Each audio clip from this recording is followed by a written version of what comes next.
Mike's alive. All right, welcome to another edition of Sipping Something Sexy Sundays. I am your co-host, Amelia Ismore. Our other co-host, Lynn Ford, will be on in a little while, but we have a very special guest in the building this Sunday. We have none other. Everybody loves her and calls her Princess Lanita, but because she's also a 79th District representative, today we will say Miss Lanita Jones in the building. Welcome. Thank you, Amelia Ismore. How you doing today? I'm good. How was your week? My week, it was great. I went away. I spent some time in Florida with some friends and family, which was very awesome because I have never been out to Florida, and especially Miami, and I don't know if you remember LaRue Burn You movement. Yeah.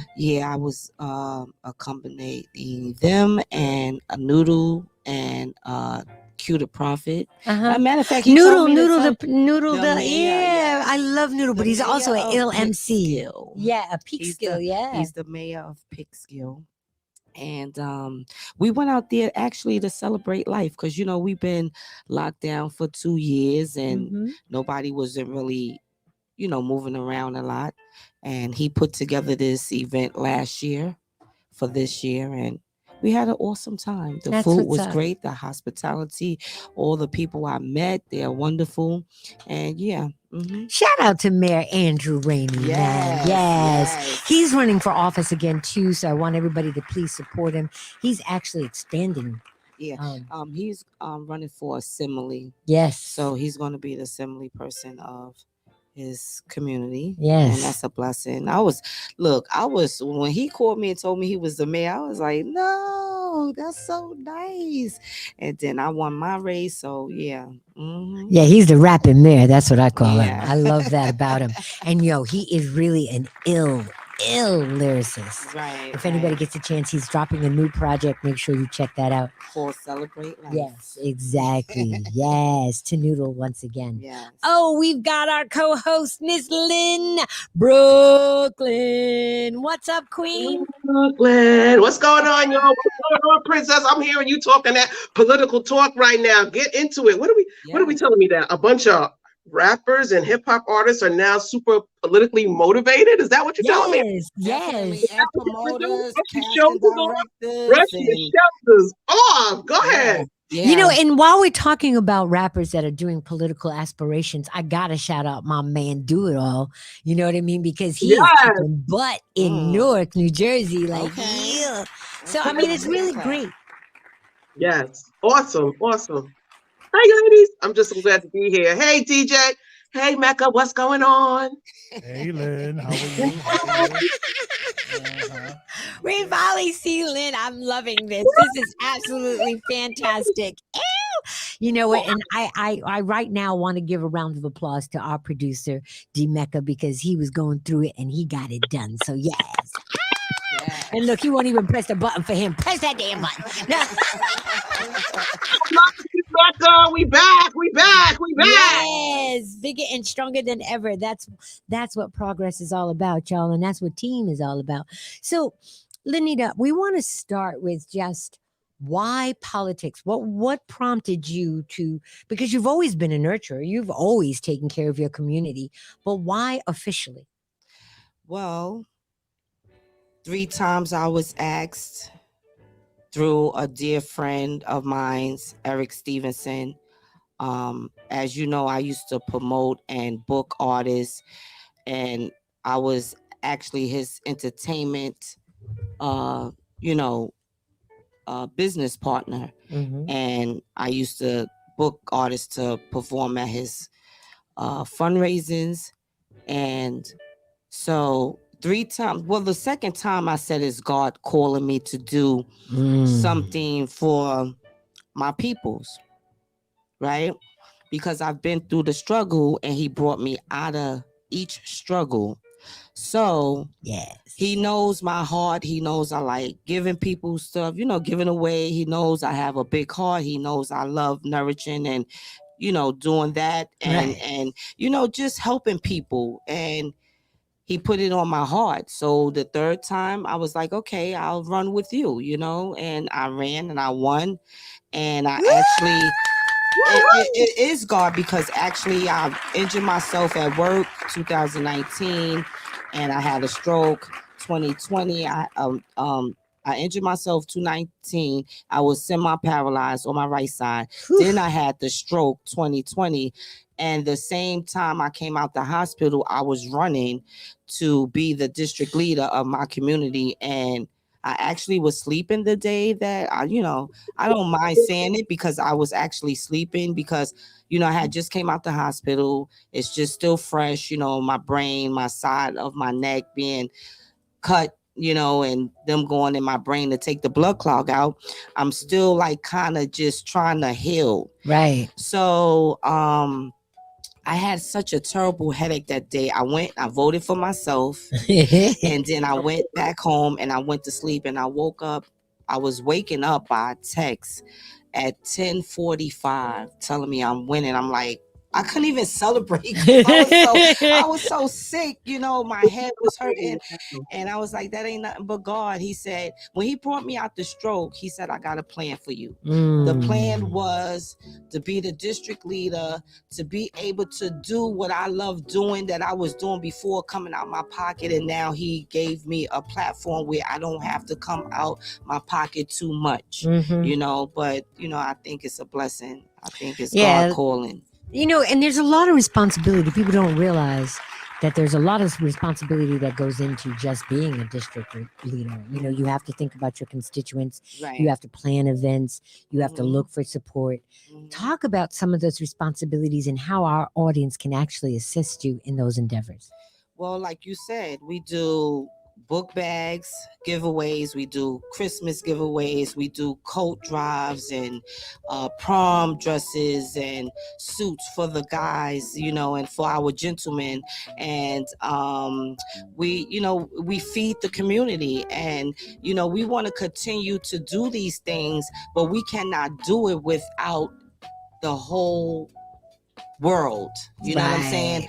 Everywhere, Bronx, Brooklyn, Manhattan, Queens, you support Bronx support you back. Right. One hand washes the other. Exactly. And if we all could do that and do it with love and not with an agenda, coming from your heart, then God is going to bless you tremendously. Exactly. And, it's something that Lynn and I talk about it all the time. Lynn, you want to chime in a little bit? Yeah, I do. What you said just now about the support, so powerful. And trying to get support. I come from a mom who was a politician down in Florida. She was a politician here in New York as well, but then she went to South Florida and just blew up like out of control, but ended up being state representative. And so I was raised around politics.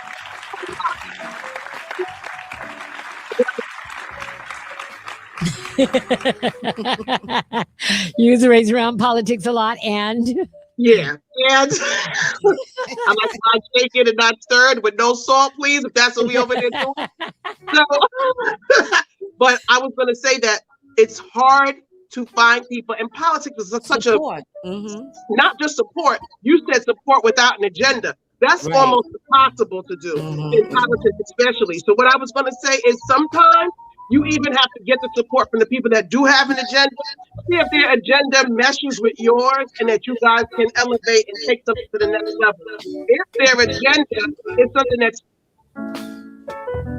totally against what your views are and your beliefs are, it's kind of hard to get their support or for you to even run with them, because your associates become, you get, how can I say, you're guilty by association. So whoever you're hanging out with, whoever's around you, whoever's supporting you, people are judging that entire time while you're doing that, especially in politics. It's one thing when you're in entertainment and they do it, you can pull that off. But in politics, it can make or break you, because if somebody around you is not really doing the right thing, it falls back into your backyard. And they're going to look at you like, well, you got the money from that person, or that person was supporting you, or you guys are running on the same ticket. And it's so easy for that to get mixed up and confused. So yeah, Listen, I leave everything in the hands of my Lord and Jesus Savior Christ, because He is wonderful. And believe me when I say I speak things into existence. Amen. Like I said, I don't want that kind of energy around me, because my situation that happened in 2020, He opened up my eyes. 2020 was an eye opener for everybody. He opened up everybody's eyes to what it is that we have to do as the people and for the people. You know what I'm saying? Exactly. So if they come with an agenda, God is going to let me see the agenda. Exactly. And then He's going to pull me. If it's not for me, He's going to pull me away or let me stay. It's either one or the other, you know. And I truly believe in the higher power. I truly believe in it. You know, and it's beautiful that you believe in that, because I feel like with more politicians having that as their guide, we're going to see a paradigm shift, because unfortunately with some of these politicians, money and power is the most important thing instead of the people. To me, that's the most important piece. But before we go further, I want to shout out DWI Music. I want to shout out Upfront Media. I want to shout out Sky Culture Muse. I mean, these are people that are joining in and supporting us. And if you want to hear and see the whole thing, you can also check us out on twitch.tv/IMD, the letter D, Mecca. That's the other platform that we're broadcasting live, but I just wanted to give them, you know what I mean? Yeah. See us you guys can call in. The call-in number is 347-305-5205. And why don't you say it? Because I like the way you say it. And call in 347-305-5205. Now, you know, Lanita, let's also talk about the whole person, Princess Lanita, because I feel like that also is one of the reasons why your constituency follows you. You're very trendy. You know what's going on the pulse. You have your own radio show.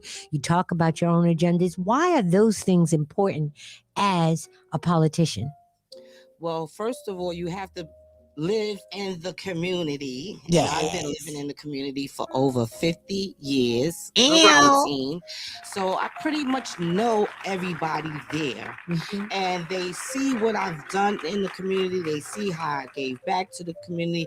And it's very important to have that relationship with your constituents before they were your constituents. Exactly. You feel me? And, it's just wonderful to be able to not just have the title, but just be able to lead and guide, because not only do I feed, I do events, I help people with their issues. Like I have a friend on here, Vita. She's a Black Spade member, and she has a raccoon problem in her backyard where she lives at. So I called her councilman, whoever, what district she's from. She's not even from my district, but I say all communities is my district, is my constituents. Everywhere is a community, everywhere there's a village. That is, that is part of me, and I'm part of them. And I always say, I am you. Yes. I am you. Because I've been there, I've seen it, I'm touching and you continue to do it, and I continue to do it anyway, as the district leader. So that's it's a wonderful thing to have that background and that support. But when you have to do the work, it's kind of hard to find the support. That's why I say, I'm praying for the support to be able to, when I'm feeding the community, I have that support that be able to pick up those boxes, put them in the U-Haul truck, rent a U-Haul truck, just help out, just because I need that, because I'm not even a politician. I'm a community activist. There you go. Not even a politician. I'm a community activist. And there is a difference. Right. And I don't make no money. What I was told and what I read, the higher ups is supposed to make sure the little people is all right that's under them, which is the district leaders, right? But we don't get that. If I didn't have no clothes to be able to present myself in these meetings, then they would judge me. Right, exactly. That part. Even when I come, let me tell you, even when I come like this, they judge me. Yeah, of course. But we don't let them hoes. We have to stop judging one another and work together, because we have a lot of little bad apples in the community that what? Here's the thing. I'm glad that you brought that up. And this is something that I want to say to all the voters out there. Pay attention to what people's agenda is. Don't go with the same old just because it's easy. Social responsibility of voting is not just to cast your vote. It's to be a product of change. And if you don't understand what these people are intending to change, then you're part of the problem. You're not part of the solution, and your voting is mute. It's not doing nothing. It's not doing a damn thing. So I just want to say that. But you know what? I want you to talk a little bit about some of the things that you want to do with this reign. This next coming the second candidacy. Yes. Okay. So second time in office. And before I do that, shout out to Mr. Red. Shout out to BT the artist. I see y'all. My plans is to continue to do what I've done in the beginning, and take care of the community, be there for them, and also to go out into Albany to learn how to follow my Assemblywoman Chantel Jackson to Albany to learn how to put together a plan and to write laws. Because we have to change our laws. If we don't change our laws, then it's just going to be the same okie doke. Exactly. Like you say, and the reason why I'm so big on God is because when I came out that stroke, I didn't feel none of the pain from last year, because I was getting muscle spasms. I was going through all kind of stuff when I had injured myself at work 2019. After they did the operation, I was talking, I was moving, I was doing everything. They was looking at me like, they was like, excuse me. Wait, hold on. What's going on? I was like, excuse me. We see you a miracle. Exactly. And miracles do happen. So thank you so much for that testimony. Every day. Yes, exactly. Here's the other thing. Sometimes I talk incessantly about being a female in a male dominated genre. And, politics is no different.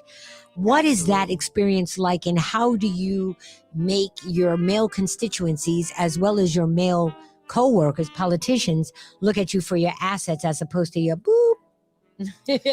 Well, shoot. I had to be put in check by the male district leader. He was like, Lanita, could you stop calling me babe and okay? I was like, oh, okay, I'm sorry. He put me in my place. So I don't have to worry about that with, my team. And it's mostly females. So, and I think we have like 2 males on our team, and the rest is women. Yeah. Excellent. So women is ruling the world right now. Women are definitely in power right now. We have the Bronx Borough President. She's a woman. We got the Councilwoman. She's a woman. We got the Assemblywoman. She's a woman. We got the Bronx Director of the Mayor Community Affairs, a woman. It's like, hey, we in there. Well, my slogan is, if you want to change the nature of society, it's got to start with the nurtures, us women. Yes, very nurturing. That's kind of the essence. Is there anything we did not, discuss as it relates to you, Princess Lanita Jones, as well as you, Lanita Jones, the 79th District Representative? Well, please go out and vote June 28th, 2020. Please vote for me. 22. I'm sorry, 22. I'm sorry, 2022. Let me do it again. Please go out and vote June 28th for my team, which is the Assemblywoman Chantel Jackson, the District Leader Gene Edwards, Elvis as the State Committee, and I don't want to say her, I can't pronunciate her name, but her name is Laureen. We call her Laureen for the State Committee for the female, and me as the district female for the 79th. We will be out, with our palm cards to keep the name and the face in the community eyes and ears, because that's important too. We have to put in the work. If you can help with that, that'll be awesome too, because we need a lot of people to, pass out the palm cards. And here's another thing for everybody that's listening, for everybody that's watching. What you can do is tell a friend to tell a friend. You have social media. Make sure that you're mentioning these people's names on your social media. Like, make sure that you're posting the date, June 28th, correct? Yes. So that you're saying, I'm going for such and such, because, be the difference that makes a difference. And people don't realize that the power of one is real. You might think that nobody's watching, but unbeknownst to you, there are plenty of people that you influence. So by just doing that simple thing, posting it up on your social media will help them out tremendously, because they'll start seeing the spikes, the analytics will shift, and the SEO will start giving them more recognition. So yes, please be the difference that makes a difference. Sorry, go ahead. You finished? No, go ahead, Lynn. Yeah, I have a couple of things I want to ask you, Lanita, before we sign off. My first question is, what is it? First of all, how long has your term been? And this is the end of your first term, and you're getting ready to start your second term. Is that it? Hopefully. Yes. It's okay, only so your first term was how long? It's only 2 years. The first term. Each term Okay. is 2 years. We have 2 years term for the district leader. Okay, so and the assembly. Okay, so what is it that is your big thing that you want to see changed in 2022 to 2024, 2022 to 2024? What do you want to see change the most in your district right now? I want to see the killing, the beautiful, just the killing is brutal. And how they're killing each other in the neighborhood. I need that to cease. And we all need to respect our elders, our children, and other children need to respect our elders, because when I was growing up, I couldn't be in the lobby smoking and my mother come through or my grandmother come through and I'm smoking marijuana or a cigarette. Or drinking. Yeah, or that part. Whatever or your cigarettes. I want the respect to come back. We need to, pull the village back together with the parents and the grandparents. I need that aura back, because our neighbors could pull our ear and pat our butt and take us to our mama and our father pat our butts again. Exactly. Especially if we being disrespectful. Yeah. And it's no right and wrong disrespectful way, but it's about putting the neighbor back into it's about putting the neighbor back into the hood. You know what I mean? We didn't mind each other's business, but we paid attention to each other's business. And so when there was a stranger that we knew, that don't look right, you'd be like, Lanita, what's going on? I see something at the door. You might want to check that out. Oh, okay, no problem. She goes and regulates it. I mean, I used to laugh at how my mother knew everything that I was doing before I even got home. So did I answer your questions? And do you have one more question you want to ask? No, I think you answered the question. And it was funny. You said smoking marijuana or even smoking a cigarette. Man, please, you would run to your friend's house basement with the door locked and try to smoke a cigarette. God forbid you got a cutting card at home from school. Do you remember that they used to have cutting cards? Yeah.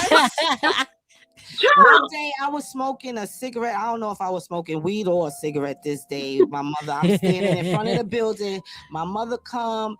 I just took a puff and I'm holding it in my hand. I'm literally burning my hand. No, that's right. My mother wouldn't see or know, and she already know. Right. But, she wanted your hand to burn. Oh, mama don't know I smoke, so let me hide. Exactly, but the gun violence is so out of control. It's it's and my heart is so heavy looking at New York and just watching the nonstop violence. And obviously it's not just New York, it's Chicago, it's Florida, it's everywhere. It's everywhere. It's everywhere. Yeah. Look at these crazy, you can't even go to the mall. Okay, I don't even know if this is, it's just been how many mall shootings in the past couple of weeks. Like these sicknesses, these are horrible, horrible events I was on my way to the American Dream Mall. It's a disease, and everybody needs to evaluate their kids and get some help for them, because it's very sad, and it's detrimental to the youth that's growing up, because some people get in crossfire. They get hit with a crossfire. Innocent people. Innocent people. We're just it's terrible. So can I ask you a question? Sure, I probably already heard what you do, but could you tell me what your profession is? And there's a few of them, but we're going to stick to the simpler ones. I'm a licensed real estate broker, but my biggest profession is I'm an author. I wrote a book called Lies of Blue. I'm also a filmmaker. So I have a couple of films out. The book Lies of Blue is in the process of becoming a feature film.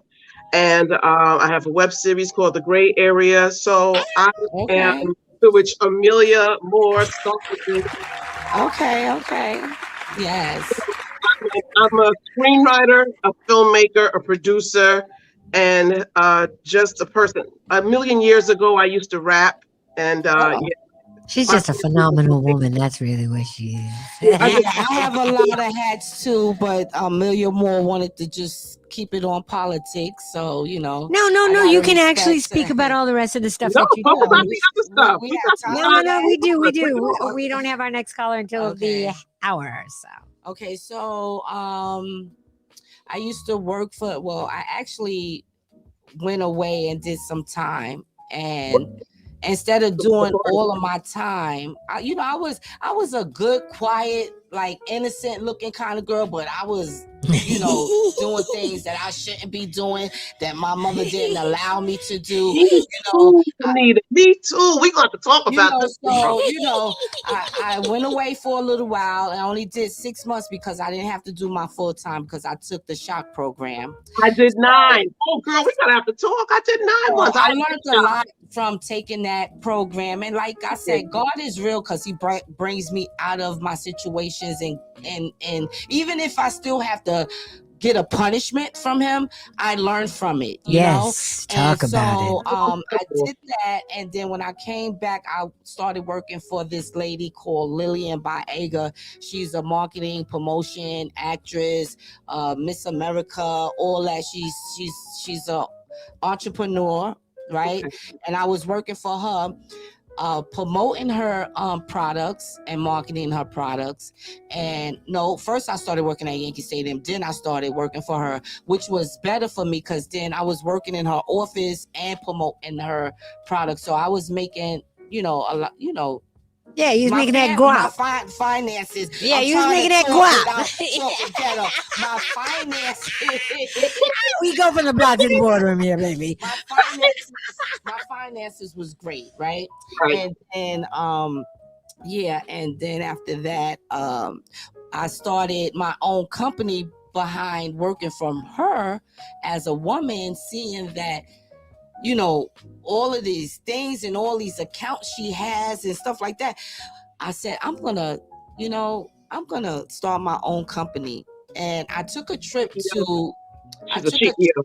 Huh? You're a CEO. Yes, she is. Okay. So I was actually running her office, There you go. And then she had to downsize. That's why I'm no longer working with her, but she always called me back. But I'm so busy taking care of my community, I really don't have the time, and I don't want to make her feel bad, but anyway, I went away to Texas because my father's mother had passed away, and I was going out there to see about some land.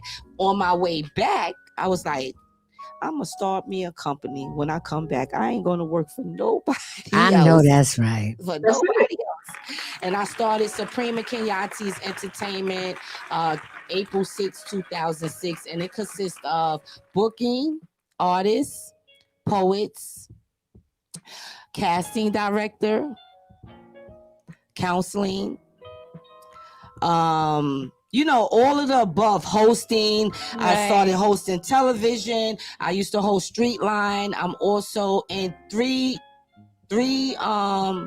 four movies. Well, web series and a film and a movie. The movie is called Chicken. Then I remember that. the chicken and last re-up and Bad and Bougie, and the one that's coming out is called The Whore Next Door. So I've been doing all of this Okay. Aisha Brown, and let me give a shout out to the producers and stuff. Aisha Brown for the last three I said, The Whore Next Door and Bad and Bougie, and for Street Line, Vera Edwards and Yeah, Ricardo. shout out to Vera Edwards. Yeah, I was in her Pressed movie. I have my own television. That is our 4 o'clock caller. Is that our 4 o'clock? Lanita, I'm just going to say this really quick. You and I have a lot to talk about. We're going to have to stay in touch. I want to try to do something with prison reentry for women. So let's talk about that. Yes, and especially and while you saying it, I was thinking it. And Let's before we make go that into our next guest, I just want anybody that witnessed this. This is what female bonding is about. This is what female empowerment about. These two sisters found out about each other, and now they're building. See how easy it was, y'all? thank you so much for being on Sipping Something Sexy, Lanita. Mwah, mwah, mwah. Thank you. Love you too. So she's not going anywhere. She's staying here, but we've got a wonderful guest. And Lynn, do you want to introduce her? Our next guest is the upcoming mayoral candidate for Inglewood, California, the wonderful Miss Fredisha Dixon. Is Fredisha on the phone with us right now? All right. Fredisha? Hi, how are you? Wonderful. Hey, Fredisha. What's going on? Can she hear us? Hello. Can you hear us, darling? Yes, I can hear you. Okay. Can you hear Lynn? No. You can't hear me, Shay? Maybe turn her up in the studio a little bit? No. Okay. Oh, dear. Once again, technical difficulties, but we're going to work it out. I mean, hey, we made progress. Lynn is on the screen this day. So, Exactly. we do one thing at a time. So, the DJ. yes, let's give our producer a hand clap because D-Mecca is definitely putting in the work. Go ahead. You can ask the questions, Amelia. You know. Well, no, Lynn, you're going to say the question and I'll just repeat it so that Miss Shay can hear us. Okay, because got it, because y'all can't hear me. Well, Right. she can't. All right, so Fredisha, welcome to the show. Thank you so much. We've already got an incumbent community activist politician with us right now, Princess Lanita Jones, and we wanted to welcome you to the show as a mayoral candidate right now. Tell us a little bit about yourself and what made you decide you wanted to run for mayor in Inglewood, California. Okay, so Lynn just basically did a fabulous introduction to you and asked, what is it? Why did you decide to take on the candidacy for Inglewood, California? Okay, well, thank you first and foremost for inviting me on this platform. It's a pleasure to meet you, Miss Amelia.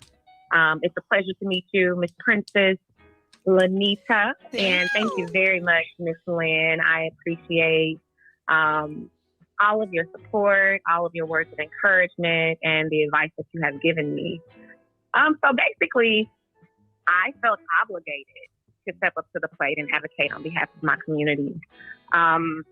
Like you guys said, I live in Inglewood, California. We are a community that is 99% Black and brown. So we have half of our population that are of the Hispanic community, and the other half of us are Black. However, that does not mean that, just because we don't have white individuals in our positions of power, that we aren't being governed under corrupt leadership. So here we have been governed under corrupt leadership for a very long time. There's just been a lot of issues in our community, and our mayor is really not a good mayor at all. He isn't someone who centers the community. He does not center our small businesses. He actually is not even running the city as if it is a city where, people have to be considered. I felt obligated. If no one else was going to step up to the plate and advocate on behalf of our community so that the people can become empowered again, then I felt like I have the education, I have the skill set, and the experience. So, I do have other aspirations career-wise, but This is a grassroots and entry-level public service job, and I'm extremely excited to have the opportunity to advocate on behalf of my community. You know, I'm loving that you talked about that you have this skill set, because you really do. I want you to talk a little bit about that. Like, you actually have a degree in law. You've actually done advocacy before you even decided to take on this candidacy, and was a difference that made a difference. So could you just talk a little bit about some of the work that you've done that is actually qualifies you for this position? Yes, ma'am. I will be honest. I never thought that I would end up in a career in public service. I was just a regular person in the community, a single mother raising a Black son. And in 2014, after Mike Brown was killed in Ferguson, Missouri, something literally activated me. I didn't know what to do. I didn't know where to go. But, you know, with social media being such a huge tool that we are using these days, I just immediately went to social media and started to find other like-minded individuals who also wanted to keep our young Black people and our Black people in general from being extrajudicially killed. So from there, I gathered with a group of people here in Los Angeles. We basically started Black Lives Matter. So I was a part of the very first cohort of the Black Lives Matter organization, which of course is a part of the Black Lives Matter movement as a whole. But in the 2014 days, we were the ones that actually put the movement on the map. So I say that to say, you know, I just started organizing in my community. I became an activist without really even knowing what I was doing or what I was getting myself into. I surrounded myself with my elders who, you know, were a part of the civil rights movement and were a part of the Black Power movement. And I soaked up as much information from them as I could. And I actually still do to this very day. So, yeah, I mean, I led the Black Lives Matter group here in Los Angeles, California. From there, I got more involved with other human rights focused types of organizations.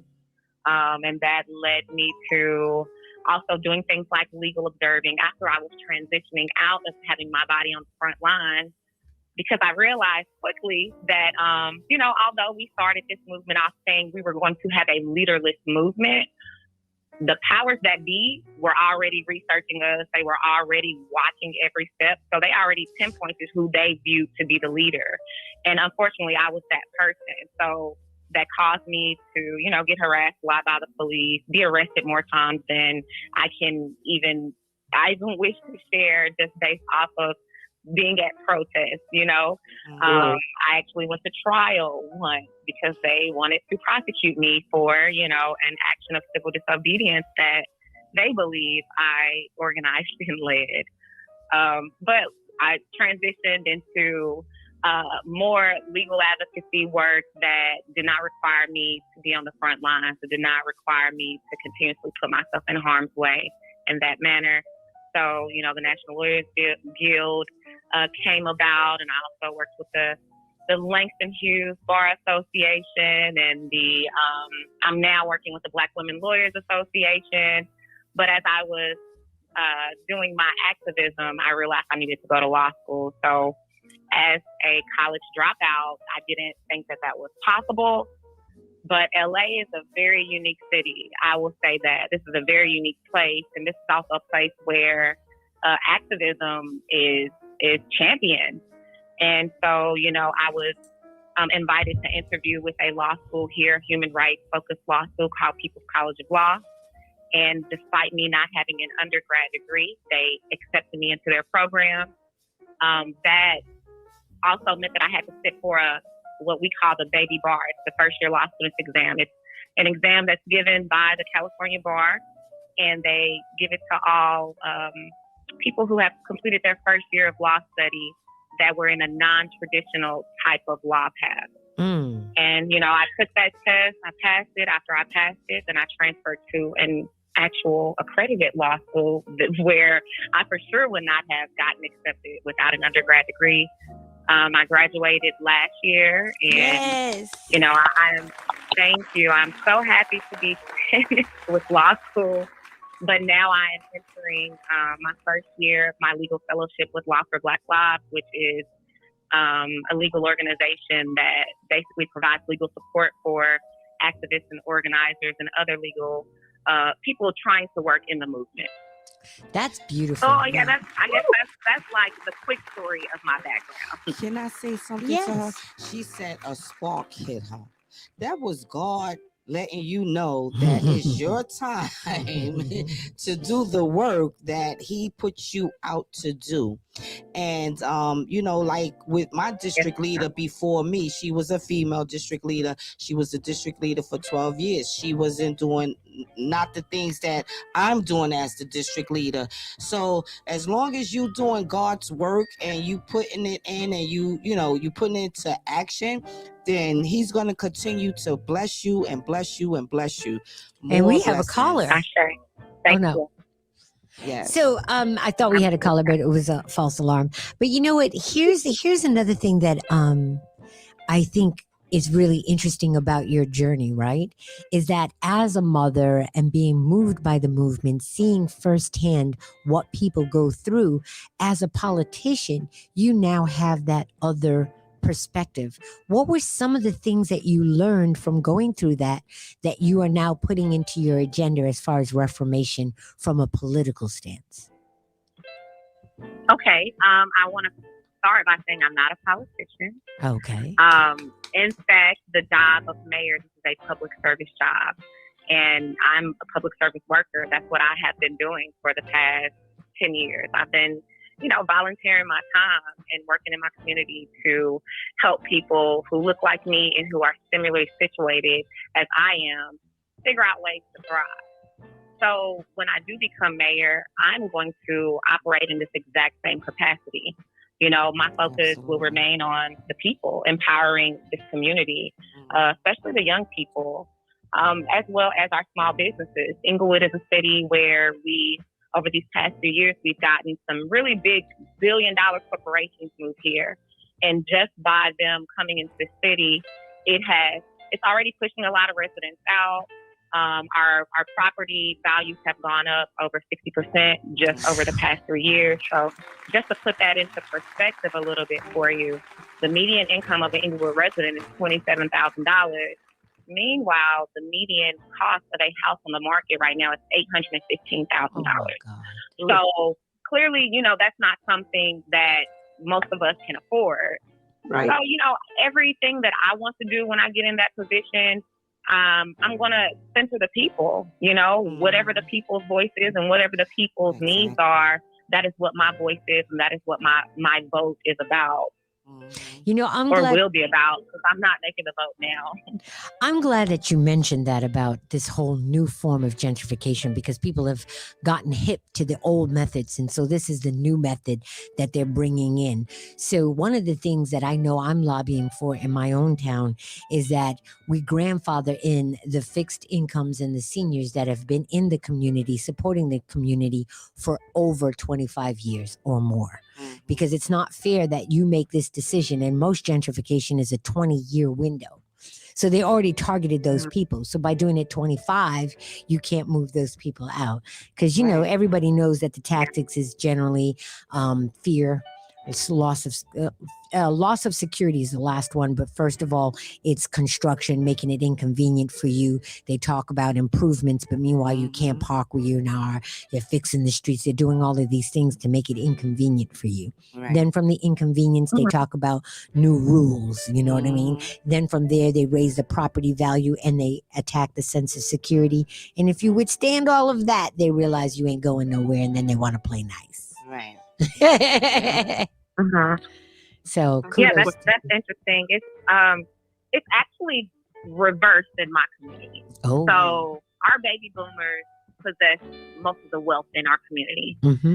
So they are the people who purchased their homes here in the 70s for $30,000. Now their homes are worth $1.2 million. Mm-hmm. A lot of them are, or above. A lot of them are, receiving, whether it's their retirement funds or whatever pensions that they have, but they are pretty solid in our community. Now, poverty, the people who are living in poverty here and who are poor and who are getting pushed out are the younger people. So Yeah, like elders are very important always. And I'm sure not every elder in our community is wealthy, but the wealth is definitely held by the elders in my community. Mm-hmm. Well, that's beautiful. I mean, Yeah. you generally don't see that. It's a good thing. Yeah, no, I think that is a beautiful thing. We know that they won't be displaced, and I'm willing to fight at every cost to make sure that they are not displaced.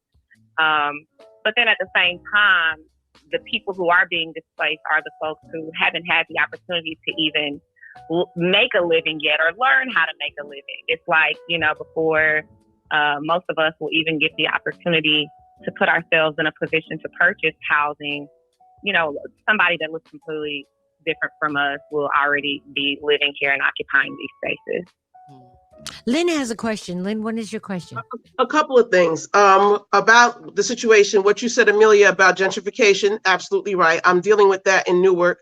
And as of late, I was the warden of my church, so I had to deal with the city councilwoman and the developers that were coming in and everything else that was taking place. I wanted to say to both you, Shay, because I don't think Shay can hear me, right? But I wanted to say to Shay and to Lanita that you have to utilize the Chamber of Commerce in your area. Mm-hmm. Okay. You have to utilize those businesses when you're talking about support. Some of these elders that Shay was just talking about, that I have to say those elders were smart to hold on to their properties for 20 years because, yes, it is a 20-year cycle. Amelia, what you said is absolutely correct. I sold my property.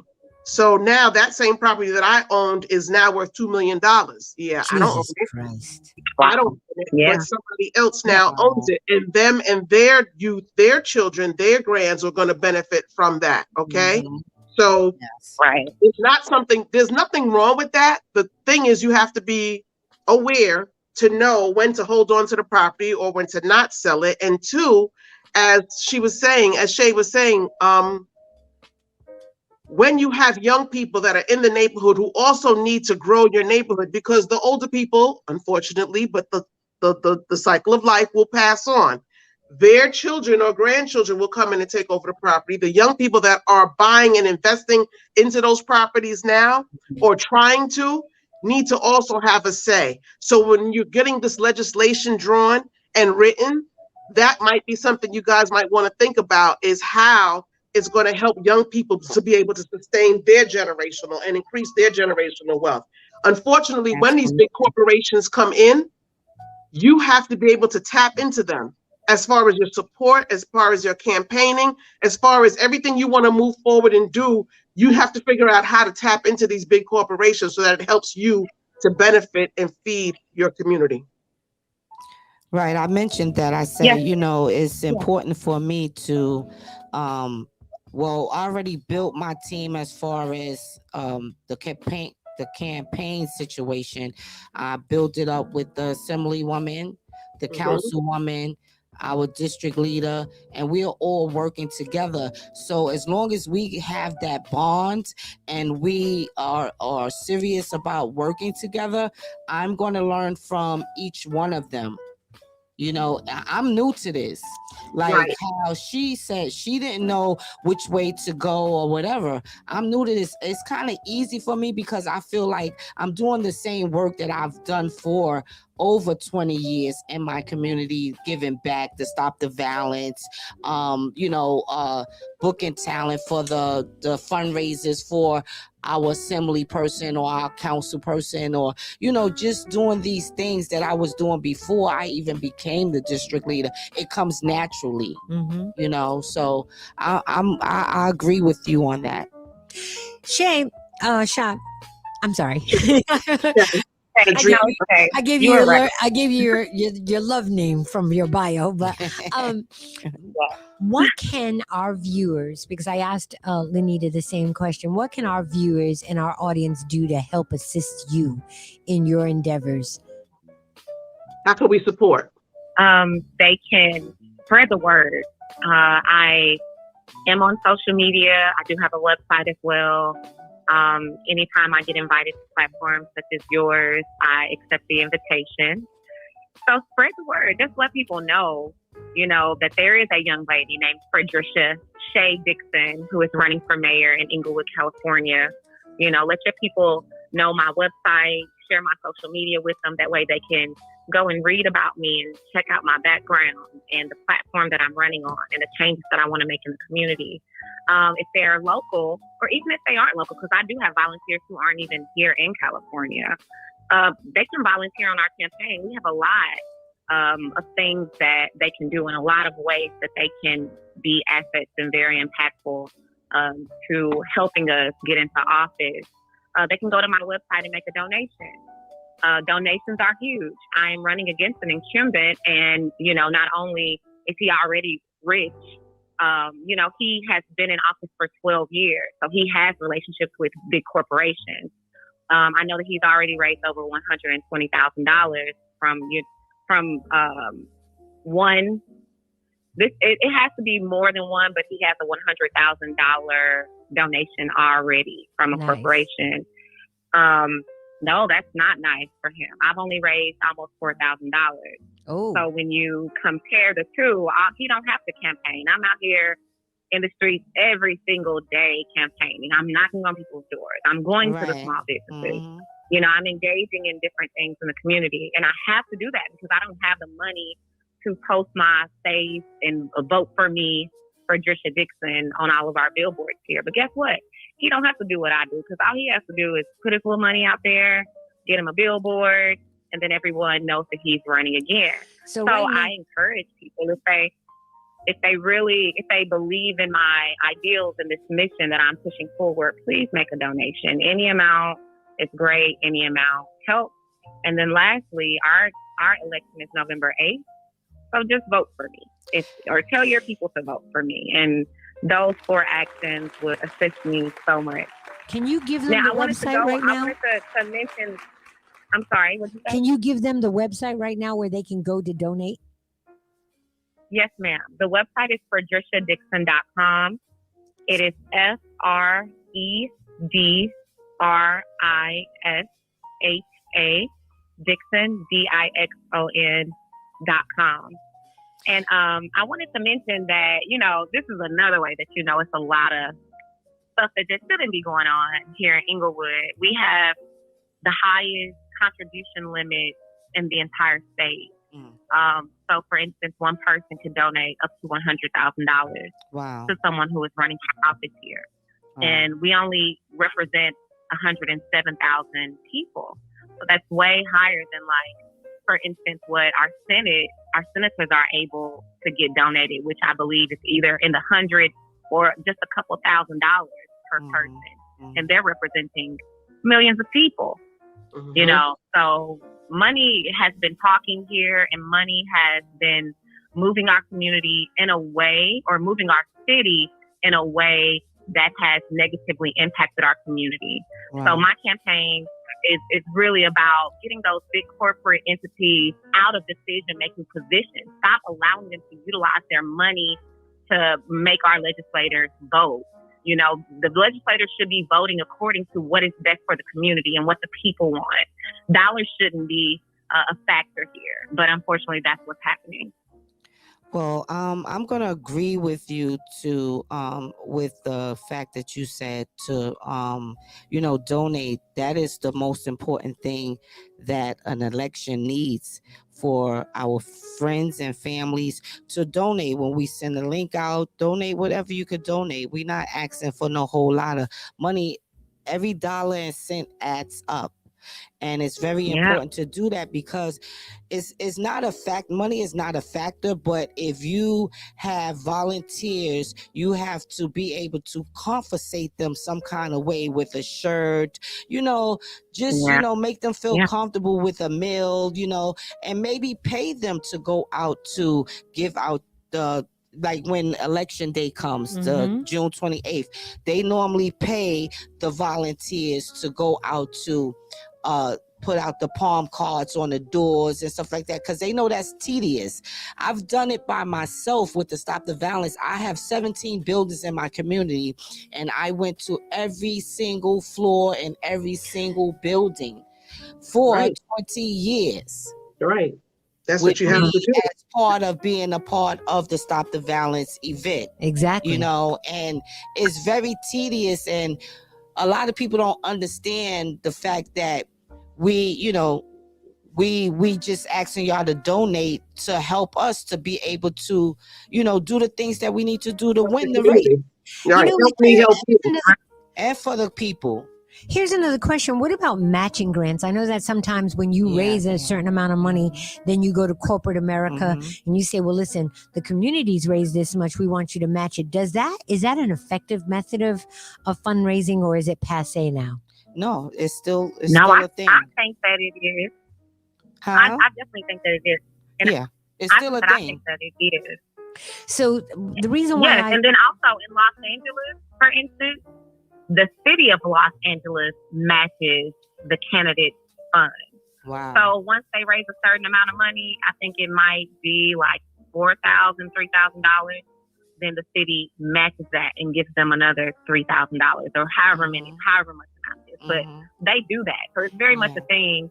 And then I don't know of any private entities doing it, such as corporations, but that is a wonderful idea. And, that you have inspired me actually to go to some corporations and see if this is something that they might be interested in doing as well. And that's excellent, because I wanted to bring up that point, because sometimes people don't realize what their little contribution, they look at it, oh, this is little, what does $5 do? But $5 adds to that bottom line, everybody. Yeah. And then when they wind up having 1,000, if enough of y'all give it, right, $5 turns into thousands of dollars. Don't get that twisted. Even $1 does. Yeah. I remember Dana Dane, him and his wife had a TV show. They had 5,000 followers. They needed $5,000. They asked everybody to donate $1, and they got that $5,000. So, but then that would turn into $10,000 for you guys. So that's the reason why I wanted to do it. Listen, we only have a few more minutes to this. I really want to thank both of you. Good. This was really, thank you really for good. having us, Amelia. So my last thing is, but ladies, is there anything else that either one of you want to say to make sure that our audience understands what you're doing and how we can support you? Well, I'll go first. I guess if Miss Princess Lanita doesn't want to go first.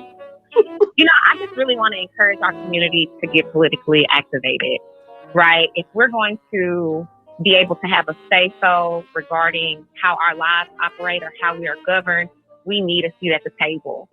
So in our community, I am the candidate that the community is pushing forward to be our voice. But in every community, you guys need to figure out somebody who is going to be your voice. You got to get behind somebody. In Miss Lanita's community, get behind Miss Lanita, because you getting behind Miss Lanita allows for you all to have a voice. And I just really want our people to change the way that we think about politics and understand the fact that, legislation, it's not something that was written and then it just dies.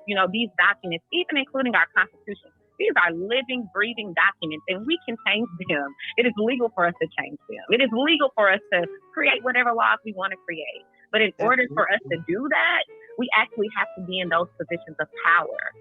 So when you have that mindset that, supporting me and supporting Miss Princess Lanita will get us that voice and that seat at the table, then I think it brings everything together. Just get behind somebody that's going to be your voice. Thank you, Shay. Lanita, what did you want to say?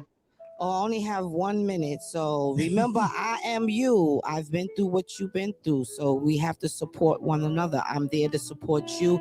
I'm in the same situation that you're in. I'm no better than you. I appreciate the ones who have been supporting me, and tell your friends to tell a friend that they have to get out and vote so that their voice can be heard as well. Not only just speaking behind the doors or telling your issues behind the doors. Just get out there, vote for me and Shay, vote for her too as well. Thank you. And we love you guys, and blessings and peace. And guys, the closing note is that you've got to be in it to win it. And if you're paying attention to your clothing, but you're not paying attention to your community, what are you really doing? That's all I got to say, really. What are you really doing? Because, it's not enough. Lynn? Thank you guys for hanging out with us. Another episode of Sipping Something Sexy. Guys, go out there and vote. Make sure you go out there and vote in June for Princess Lanita and in November for Fredisha Dixon. Thank you guys for being guests today. D Mecca, take us out. It's Sipping Something Sexy Sundays. We love y'all. We'll be back in 2 weeks. And make sure you follow us on IG, Sipping Something Sexy, as well as you can see the rebroadcast of this on YouTube, Sipping Something Sexy. Yes. Thank you so much for the opportunity. Thank you, guys. Thanks, Appreciate y'all. All right, now.